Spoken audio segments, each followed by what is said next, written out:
The people you least want to see always somehow appear right in front of you. That was the powerless lament that rose in Nova's heart the moment she ran into Chase again in Eastbrook. She would rather never have met him than have to fight down the thick hatred surging inside her right now. After quelling the churning emotions at top speed, Nova walked past Chase with a perfectly calm face. Treat him like a stranger, but Chase caught her arm. Nova. The voice was low, thick with longing and regret. Nova's heart lurched. Then she laughed at herself. She wasn't vain enough to think Chase actually missed her. More likely he was wondering why she wasn't dead yet. Sir, you've got the wrong person, she said. Not a ripple in her voice. Flat as still water. I'm not Nova. Nova, don't do this. Chase turned her around, his broad hands closing over her thin shoulders, gripping tight. I'm sorry, Nova. I'm sorry. He was terrified she would vanish again, disappear without a trace. He really had fallen in love with her. Before, it had been his fault. He had left the Nova who loved him so deeply covered in wounds. Now that he had finally found her, he wanted to make amends. He wanted to treat her well, to love her. Forced to face him, Nova studied Chase up close for the first time in 2 months. He had lost weight. His dim eyes flared with an inexplicable light when they looked at her. From his sunken sockets she read exhaustion. His beard had grown long, his complexion pale, his whole face haggard. Nova remembered that Chase had been a man who loved neatness. If his beard grew even a little he would shave it. Now it had grown this long and he still hadn't trimmed it. Still, this was the first time she had seen him so scruffy, and it did nothing to dent his good looks. It only added a rough masculinity, a touch of dissolute beauty. Whatever state this man was in, he was perfect. Nova discovered, miserably, that she still missed him. When he appeared, a joy she couldn't suppress shot through her. But how could she miss him? Nova, wake up. Stop deluding yourself. When she thought of everything that had happened, her eyes turned cold again. His words shattered her feigned calm. She flung his hands away, no longer denying who she was. Sorry. Sorry for what? Her voice carried a cutting hostility. If sorry worked, why would we need the police? Hysterically, she screamed at him, remembering how he had deceived her, toyed with her, remembering the child he had personally stripped from her. Her heart hurt so badly grief surged up inside her. Her clear eyes brimmed with crystal tears that rolled down with every shout, stabbing like daggers into Chase's eyes, into his already aching heart. What else do you want from me? My child is gone. I almost died. Haven't I paid for Chen Ying's life? Life for life. So we're even. What more do you want? Nova broke down sobbing. Her heart really hurt, as though someone was sawing at it bit by bit and she could do nothing. Hearing her speak of the child, Chase felt even more powerless and desperate, yet he still pulled her into his arms. No matter how she struggled, how hard she pounded him, he would not let go. No, he couldn't let go. He knew how much her heart hurt, hundreds, thousands of times more than his. It was all his fault. He pressed her to his chest, fiercely. Eventually Nova gave up struggling and just sobbed, her scalding tears searing straight through his thin shirt to his heart, making it burn even hotter. He held her, burying his head in her hair, whispering over and over beside her ear, Nova, I'm sorry. I'm sorry. He honestly hadn't known she was pregnant with his child then. He truly hadn't meant it. How could he have borne to hurt an innocent baby? Nova, I love you. Only after losing her had he woken to the truth. He was in love with her. Losing her hurt worse than losing Chen Ying back then. Love her. Hearing those words, Nova stopped her hiccuping sobs and pulled her mouth into a curve, not joy. Just a cold, mocking smile. How could he love her? Wasn't Chen Ying the one he loved most? For revenge he had approached her on purpose, made her fall in love, then handed her the fatal truth and killed her child along the way. From beginning to end she had been a fool giving her whole heart, only to be left covered in wounds. Maybe every time she said she loved him, Chase had smiled smugly, laughing at what an idiot she was, unable to tell real from fake. Now he claimed he loved her. What a gigantic joke. Who would believe it? The thought gave Nova a sudden burst of strength. She wrenched free of his tight embrace and backed up several steps. She wiped her tears, laughed loudly. Chase, you still want to lie to me? How could you love me? How could you possibly love me? I hate you. I hate you. She spun around, ran to the curb, flagged a West Bridge, and sped away. By the time Chase reacted, the West Bridge was already far down the road. He gave a bitter smile. He had hurt her so deeply that she guarded herself like a hedgehog, curling into a ball he couldn't breach. Her warmth still lingered in his arms, the scent of her hair still in his nose, yet she had fled from his sight again. Nova, what should I do? How can I make up for what I've done? How can I make you believe I really love you? Tell me, what should I do? But Nova, no matter what, I won't let go of your hand again. I'll spend my life repaying what I owe you. Chase stared at the street that had long since swallowed her and whispered, Chase, why? Why did you come find me again? Why do you still say you love me? We've already settled settled the score, haven't we? Why won't you let me go? What will it take for you to feel at ease? Do I have to die? Nova returned, hollow-eyed, to the little apartment she rented in Eastbrook, her mind full of Chase. She was going crazy, looking in the mirror at her swollen eyes and sallow face. She turned on the tap. Cold water gushed out, so cold it hurt her fingers, heart and hands connected. So her heart hurt too, but that pain couldn't match the agony of learning the truth. It couldn't match the pain of losing her child. She cupped a double handful of water and slapped it hard against her face. Over her swollen eyes, she had to sober up. Running into Chase had scrambled her heart. That night Nova's mind was like a film reel, playing every scene of her time with Chase. But from first meeting to the end, she had been acting out a one-woman show, a fool enjoying her own performance. The next morning the alarm rang promptly at 7. Nova, eyes wide open after thinking all night, was jerked from her thoughts. She got up decisively. Life had to go on. She couldn't spend every day in a daze because of Chase. She still had a job. Staying up all night left her with heavy dark circles and a pale, dry face. Her hair hung loose and she wore a white nightgown, exactly the ghost from The Ring. She grinned at the mirror. The smile was even scarier. She had no choice but to dust on some powder so she wouldn't look so awful. Outside, a light rain was falling, the sky gray and oppressive, and Nova's whole mood sank with it. 2 years earlier she had loved rainy days. After that incident she hated them with a vengeance. It wasn't my fault. It wasn't my fault. Comforting herself, she opened an umbrella with trembling hands and stepped out. Her right eyelid kept twitching, making her uneasy. The office was only 2 blocks away. Nova walked slowly. Nova. A voice utterly familiar yet one she wanted to avoid came from behind. She didn't turn her head. She quickened her pace until she was almost running. She didn't want to see him. Didn't want to face him. Nova. Seeing her try to run again, Chase immediately caught up, grabbed her arm. Nova. Please. Stop running from me. All right. Caught by the arm, Nova had to stop. Hearing the near pleading in his voice, her heart softened a little, but she truly didn't know how to face him. She had nothing left to say. She couldn't pretend nothing had happened and chat calmly, as if everything were fine. I'm sorry. We have nothing to talk about. Her voice was final. She broke away from Chase's grip and darted toward the opposite curb, not seeing that the light had turned red. Nova. A cry from behind, and then a shove sent her sprawling aside. The scream of brakes. The sick crunch of impact. A chorus of horror from pedestrians. The street dissolved into chaos. Nova knelt on the asphalt, unable to look back. The scene was sickeningly familiar. Exactly 2 years later, she felt herself shaking, every ounce of strength drained. She couldn't stand. Then, inch by inch, she forced herself to turn. She saw the man lying in the spreading blood, the man still struggling to keep his eyes on her. Chase. His lips moved, faint, a silent promise she could read. I love you, truly. Nova watched his eyes close, watched him go limp. In that instant strength surged back. She flew to him, cradled his motionless body, and screamed at the gathering circle. Call an ambulance. Call an ambulance. Wait, phone. She had her phone. Trembling, she pulled it from her purse. It slipped through her fingers and clattered to the ground as tears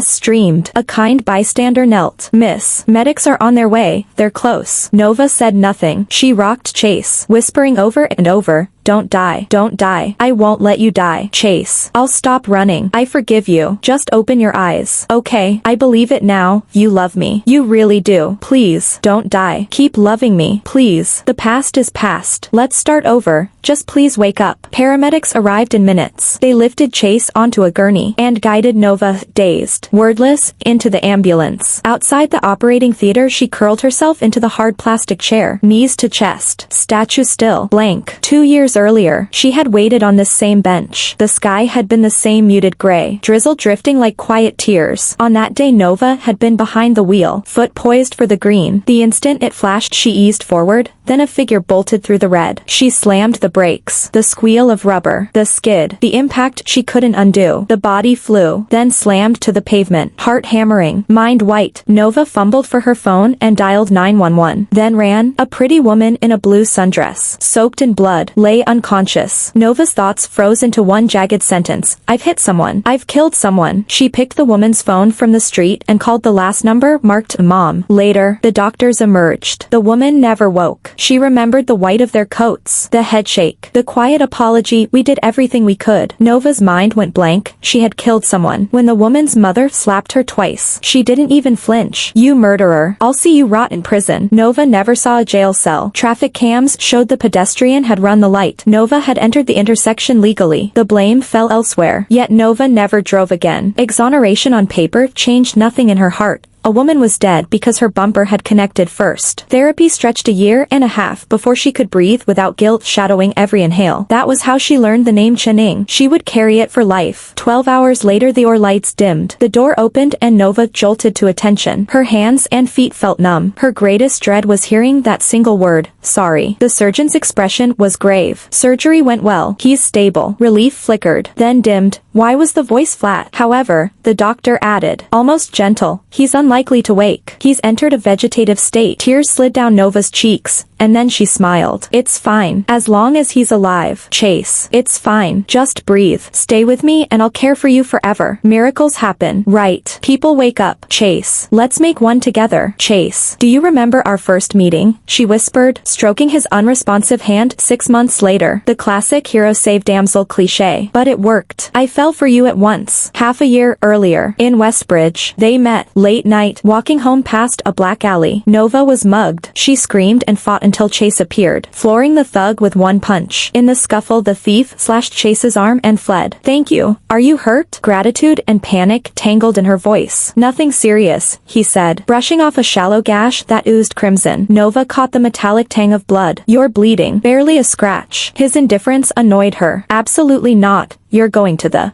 Under a flickering street lamp he teased, too much paperwork. How about your place? Without hesitation she agreed, surprising them both. Aren't you afraid I'm the villain? You rescued me. You're no villain. And I know first aid. Certainty steadied her voice, unable to resist. He followed her home. I'm Nova. What's your name? Nova. In darkness she missed the flash of shock and fury rippling across his face. The petite figure walking ahead, could it truly be the Nova who killed Xiaoying? He clenched his fists. If it was, I'm Chase, he said. Testing. Most people are age drive. Safer. Easier, right? The word car hit Nova like a brake screech. Her voice cracked. I don't drive anymore. That slip gave him the last shred of proof. She was the driver. Why? He pressed. Hunger for the whole truth sharpening his tone. You were in an accident? Suspicious. Yet honest to the core. She answered, yes. So she was that Nova, the one who shattered Xiaoying's life. Rage flared. He fell silent. As they left the alley's gloom, the streetlight revealed him, peach-bloom eyes, cherry lips, taller than 6 feet, easy in faded denim. Chase studied the woman before him, delicate features, wide eyes still glassy from crying, a mouth like a single red petal, and for an instant lost his breath. He saw himself mirrored there, and a cruel plan snapped into focus. Make her fall, then shatter her. Let her taste the grief he carried every single day. A petty, childish revenge. Yet he clung to it with iron resolve. Nova, do you even know what it felt like when I lost Xiaoying? Do you know the pain she went through? Why is it that I'm the one torn apart? Xiaoying and I separated forever by death, while you keep living your carefree life. You killed her. There's no denying that. Nova, just wait. I'm going to make you feel my pain, down to the marrow of your bones. Nova had no idea what was going through Chase's mind. All she knew was that the instant she saw him, her heart surrendered. After college, she'd left home and come to Westbridge to work. To keep expenses low, she'd rented the cheapest room she could find. It was tiny, but she kept it spotless. Still, she felt a flicker of embarrassment. Fitting the key into the lock, she glanced over her shoulder at him. It's a little messy. Please don't judge. Chase smiled and nodded. The moment he stepped inside, he registered clean lines and a warm glow. She struck him as someone who did everything in perfect order. Remembering the gash on his arm, Nova ushered him to the couch and hurried off to fetch her first aid kit. The second she turned away, Chase's easy smile vanished. Had she looked back, she would have seen his eyes darken with hatred, his face contorted by fury. Nova, how can you breathe so easily, with Xiaoying's life on your conscience? How dare you keep living as though nothing happened? His gaze swept the room. The neater it looked, the more it enraged him. He wanted to torch the whole place. When Nova returned with the kit, he snapped the mask back on, soft and smiling, watching her dab antiseptic along the cut. So focused, so earnest. Chase felt something inside him quiver, then the memory of Xiaoying slammed down like a steel shutter. Done. Restlessness surged through him. He knocked Nova's hand away. Sorry. At her startled blink, he realized how loudly the emotion had burst out. Sorry, he muttered, voice steady again. Nova recovered quickly, waving both hands. It's fine. Really? Did I hurt you? No. He studied the neat bandage. It's late. I should go. Get some rest. Oh, okay. I'll walk you out. Ignoring the tug of reluctance, she thanked him again. Really? Thank you for everything tonight. Without turning, he walked out the door. He'd gone only a few steps when her clear voice floated after him. Could I have your number? Chase pivoted, one brow lifted in lazy amusement. Nova blushed scarlet. I mean, you saved me. I'd like to take you to dinner. Properly, thank you. Classic protesting too much. Hand it over. What? Your phone. Oh, right. She fumbled the device into his palm. Long fingers flew over the screen, punching in digits. He called the number. His own phone vibrated in his pocket. He returned hers. Now you've got me on speed dial, he said, lifting his own phone in a small salute. Day or night? Nova bounced on her toes.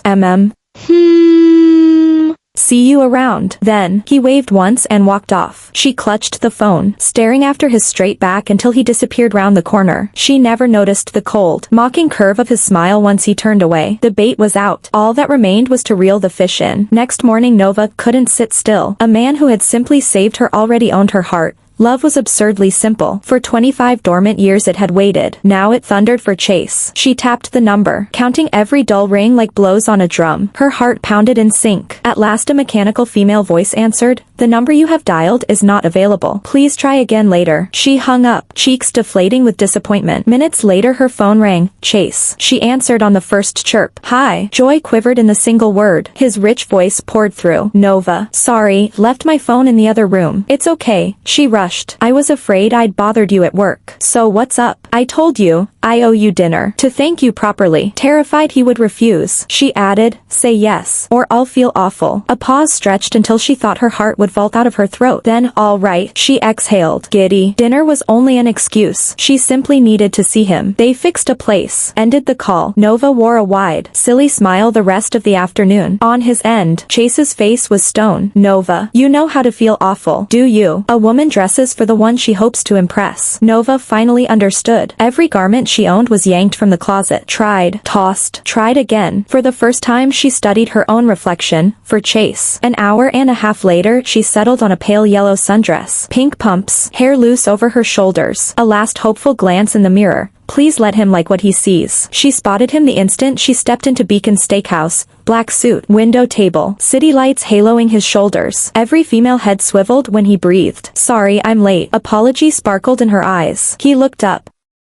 Something flickering across his face, approval. Maybe wonder. You're 10 minutes early, he said gently. Sit. He stood, drew out her chair. Little shocks of delight skipped through her. Dinner flew. Conversation dredged up shared favorites, jazz, old noir films, trail runs in the rain. Each discovery nudged her infatuation higher. When the check arrived, she reached. He simply slid the leather folder away. I was raised to believe the guy pays. Humor me. She surrendered, cheeks warm. Outside, he opened the passenger door. Let me drive you home. This city's no place to walk alone at night. She didn't argue. At her building he leaned close, breath brushing her ear. Nova, he murmured, have I told you how beautiful you look tonight? Her heart somersaulted. Her ear burned crimson. He studied the blush. Amused. He hesitated, then let the word drop like a stone into still water. Badorit. Flustered, she fumbled the door open. Thank you for everything. I'll head up. She fled, heels clacking. He watched her scurry inside, and for the first time since Xiao Ying's funeral, a genuine laugh escaped him, soft, incredulous. How long had it been since he'd laughed like that? He'd frozen the capacity the day Xiao Ying died. Remembering her, he killed the smile. He hadn't forgotten. Nova was the reason Xiao Ying wasn't breathing. Upstairs, Nova pressed her back to the door. Giddy, glowing. Had she looked out her window, she would have seen his car still curbside, taillights glowing like coals while he smoked pack after pack. Eyes fixed on her darkened pane until 4 a.m. Say what you will, Chase played tender to perfection. For the next month, texts pinged back and forth all day. He began driving her to and from work. When she caught the flu, he brought soup, tissues, bad late-night sitcoms, every button a girl could have. He pushed. Nova's heart was no longer hers. It lived inside his chest, or so it felt. 1 month later, on Nova's 26th birthday, Chase cooked a full table of dishes himself, cake, flowers, everything, to celebrate her. That day Chase said, "Nova, I've fallen in love with you. Let's be together." Nova nodded through moved tears. That day, Nova and Chase became a couple. Natural, inevitable. In the middle of the night Chase got out of bed and sat in the living room, smoking one cigarette after another. His resolve was cracking. He wondered whether he really wanted revenge on Nova. He found he couldn't bear it now. Nova's kindness, Nova's gentleness, were carved into his heart. Chen Ying, what should I do? Tell me. As the thought formed, sudden crying came from the bedroom. Nova. The instant it registered he crushed the cigarette and rushed in without thinking. Nova lay curled up, eyes shut, tears wetting the pillow. She sobbed, mumbling something. Chase stepped close and heard, I'm sorry.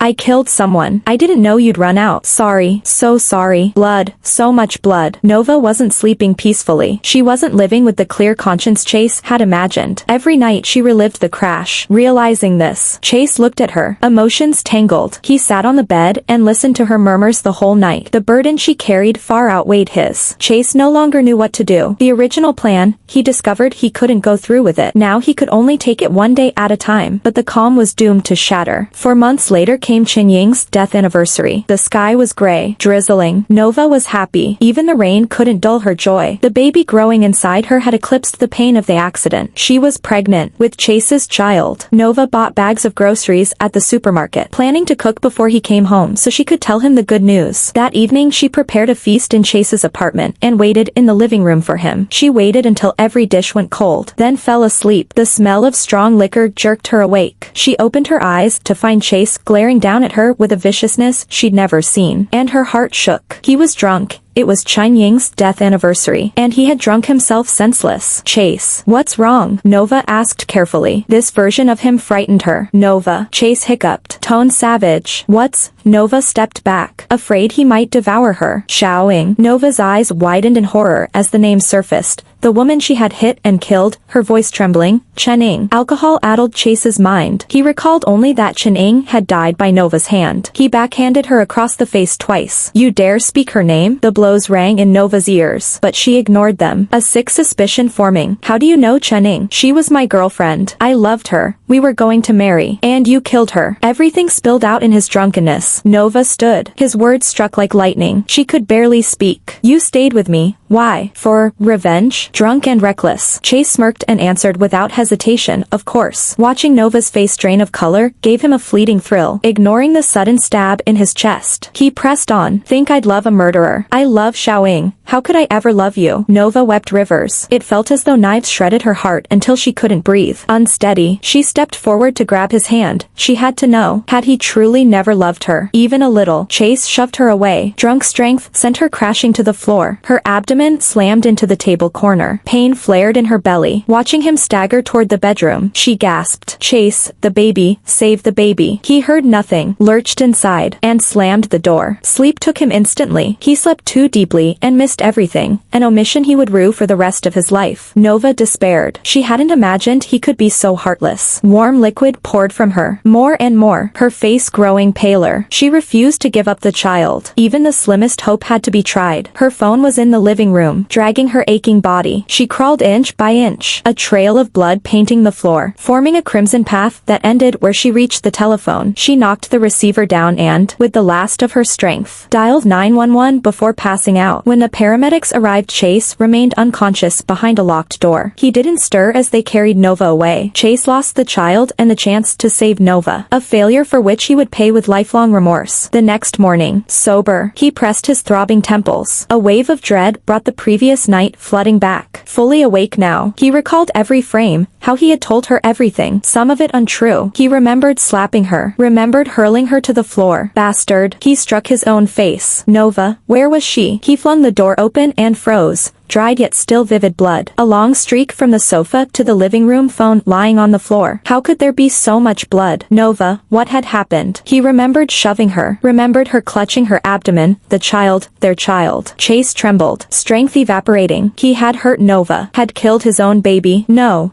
Remorse, self-loathing and grief flooded him. Nova, how it must have hurt. so much blood. And he had walked away. Like a madman, he raced from hospital to hospital. When he finally found the right one, Nova was gone. She had quietly pulled out her four and left. The doctor told him the child was lost. Nova had walked away in sorrow and despair. When Chase reached the house she rented, it was already empty. He searched without pause, desperate to tell her he truly loved her, that the cruel words weren't real, that he had never meant to harm her. If only he had seen his own heart sooner. Could any of this have been undone? Overwhelming regret aged him overnight. Losing Nova hurt worse than losing Chen Ying, a pain slicing to the marrow. For 2 months he looked for her non-stop, until he met her again in Eastbrook. Chase, even though you made me lose our baby, I still love you. If I don't leave, I can't face myself. Nova wept as she spoke. I hated you, blamed you, yet I still love and miss you. Chase, if love is fated, let's start over. Just wake up. 5 years. Chase had lain unconscious for 5 years, and Nova had tended him every day without fail. Nova, half drowning in tears. She thought she heard a whisper, thin as a breath.